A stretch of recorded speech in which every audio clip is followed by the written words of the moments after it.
সিলেট জেলার মধ্যে এমন একটি এলাকা রয়েছে যেখানে এক সময় জীবন্ত মানুষকে ধরে দেহ থেকে মাথা আলাদা করে নরবলি দেয়া হতো, যা ছিল এক সময়ের নিয়মিত কাজ। কিন্তু আজকের যুগে এসে আমরা সেই ঘটনা কজনই বা জানি। যেই সিলেটকে এখন মানুষ শান্তশিষ্ট আর নম্র ভদ্র উপাধি দেয়, সেই সিলেটেই নাকি এরকম ঘটনা ঘটেছিল। বর্তমান জেনারেশন এরকম ঘটনা শুনলে অবাক হবে এবং তাদের মনে প্রশ্ন জাগবে, এটাও কি সত্যি? তাহলে চলুন বিস্তারিত জেনে নেওয়া যাক। বাংলাদেশের সিলেট শহর থেকে প্রায় 40 কিলোমিটার দূরে এই জৈন্তাপুর উপজেলা, যা জৈন্তা খাসিয়া পাহাড়ের পাদদেশে অবস্থিত। এক সময় জৈন্তাপুর রাজ্য ছিল খাসিয়াদের অনুকূলে। খাসিয়াদের হাত থেকে যখন রাজত্ব চলে যায়, তখন এই জৈন্তাপুর রাজবাড়ির দায়িত্ব আসে রানী ইরাবতীর হাতে। রানী ইরাবতী ছিলেন একজন হিন্দু ধর্মাবলম্বী। তখন তিনি এক অদ্ভুত নিয়ম চালু করেন। রাজ্যের উন্নতির জন্য তিনি মানুষকে নরবলি দেয়া শুরু করেন। কিন্তু এই অদ্ভুত নিয়মের প্রতি লুকিয়ে থাকা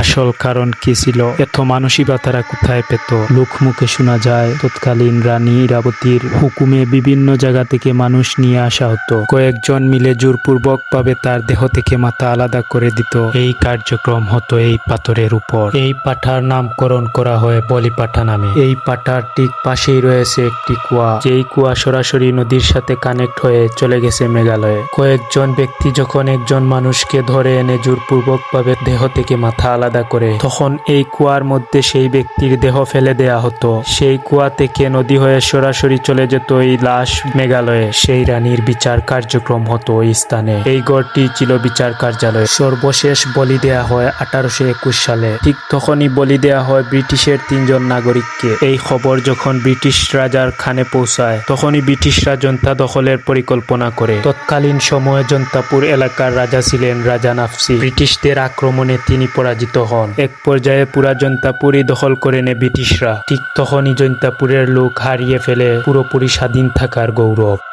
বন্ধুরা, নতুন নতুন ভিডিও পেতে পেজটি ফলো করে রাখুন।